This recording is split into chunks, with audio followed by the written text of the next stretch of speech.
हाल ही में आपने देखा होगा कि ब्रिटेन का एक स्टील फाइटर जेट केरल के तिरुवनंतपुरम हवाई अड्डे पर देखा गया था।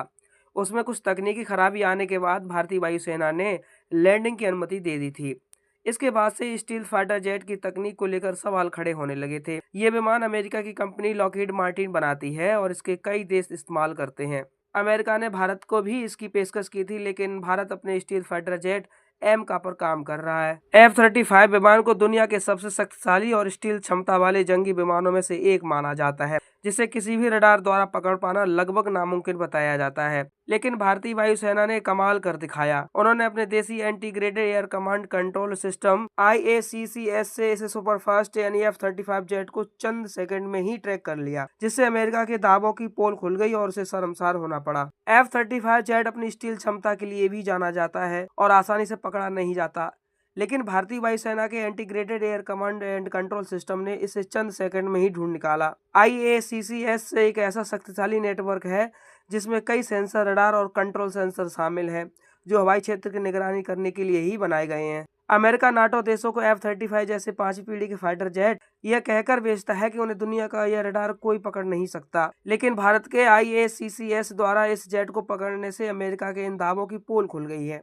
इस घटना ने हथियार और फाइटर जेट की बिक्री के मामले में अमेरिका की प्रतिष्ठा को भी ठेस पहुंचाई है। इस घटना से दो बातें तो स्पष्ट होती हैं। भारत का IACCS इतना शक्तिशाली है कि वो स्टील फाइटर जेट विमानों को भी टैग कर सकता है। दूसरी बात यह है कि भारतीय वायुसेना में तुरंत कार्रवाई, विमान को सुरक्षित रखने और उसे ईंधन देने के लिए हर संभव मदद की। IACCS भारतीय वायुसेना का एक स्वचालित कमांड और नियंत्रण केंद्र है, जो रियल टाइम डेटा का इस्तेमाल कर तुरंत निर्णय लेने में मदद करता है। F-35 एक अत्याधुनिक 5वीं पीढ़ी का लड़ाकू विमान है, जिसमें स्टील तकनीक शामिल है, जिसका उद्देश्य है इसे रडार से बचाना। हालांकि भारतीय वायुसेना के IACCS द्वारा पकड़े जाने पर लोगों के मन में सवाल उठ रहे हैं कि क्या F-35B की ये स्टील तकनीक इतनी प्रभावी नहीं है, या फिर भारत का वायु रक्षा तंत्र उम्मीद से ज्यादा कहीं ज्यादा ताकतवर है। कुछ लोगों का अनुमान है कि शायद विमान में लूनबर्ग लेंस लगे थे, जो रडार सिग्नल को प्रतिबंधित करते हैं और विमान को रडार पर दिखाई देते हैं। लेकिन कुछ विशेषज्ञों का मानना है कि भारतीय वायुसेना की रडार और ट्रैकिंग क्षमता में हुई जबरदस्त वृद्धि का प्रमाण है।